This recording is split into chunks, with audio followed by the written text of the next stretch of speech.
Okay, so now that we have our pair out of the way back here, we need to look and see what else we need. So we got these two done already. What do we need? These two.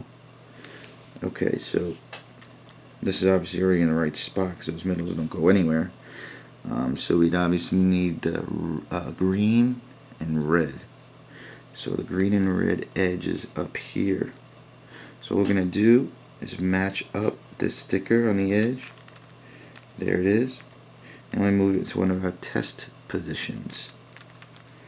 Okay, our pair is over here. Let's check it. Nope, there's that zigzag. So what do? Move this back out of the way. Flip this to the other side over here. Okay, now let's test it out.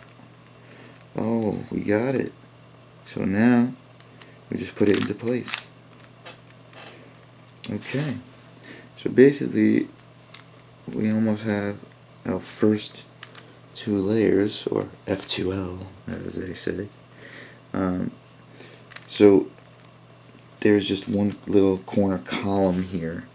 I like to refer to these as columns because you know, it'll obviously come up later in the tutorial, but it's very crucial, this column, in solving the upper layer. So we're not going to solve this just yet, okay, because we want to get a cross going here. Okay, so this is basically, right here is our storage area. Okay, and we store pieces in here temporarily to get them to where we need to go. So what we'll do is, now remember, we can move these whenever there's an unsolved column. That means we can turn it to the top and move it, but we just have to move that one back, or else we'll mess it up. And I guarantee you'll be messing it up a lot on here, because you'll kind of get into looking where the pieces are and totally, you know, mess up the bottom. Just make sure if you move a piece away, you move it back so you don't mess it up. Okay, so the first thing we'll do here is we already have a yellow, because that's what we're making, a yellow cross. We already have a yellow edge piece down here that we could just put right up into there. So that's what we do. We bring it up, and now we want to see where this will match up to. So it's going to match up to the orange is over here. Okay, so it would be here. But remember now, you want to bring this piece back down. So to bring it back down, you have to bring a piece down into the temporary storage area. So let's move this out just so we can put a different piece up here. So when we move it back, because this piece is backwards anyway, so we'll put this one back into the storage area. And now we have this back normally, and now we could bring this over here. Because now once this is matched up here, you could see what colors are supposed to be in other spots. Like, you know, this one's got to be the yellow and green, and this one's got to be the yellow and red. So that's why we just matched that up, just to see what goes where.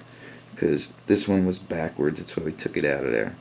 So when something's backwards, just bump it down in here, then you can move it in this way with this layer. It's either going to be up with this layer or in this layer, depending on the way it's facing, which is pretty intuitive if you look at it, because obviously we want to keep yellow on top, so that would keep yellow on top.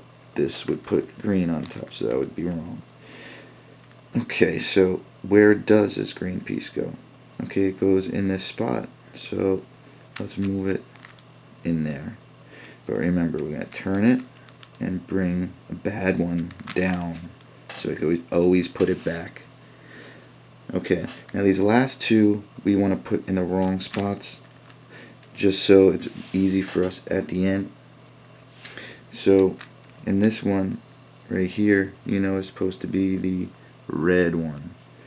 So, and what do we have left? Red and blue. Alright, so that's fine. Now this is the Z piece, which is supposed to be here. That we're going to just use as a temporary piece because it don't belong on the top layer anyway. So this one's blue one, but it's backwards, so we want to take it out. Okay, which we'll continue in the next video.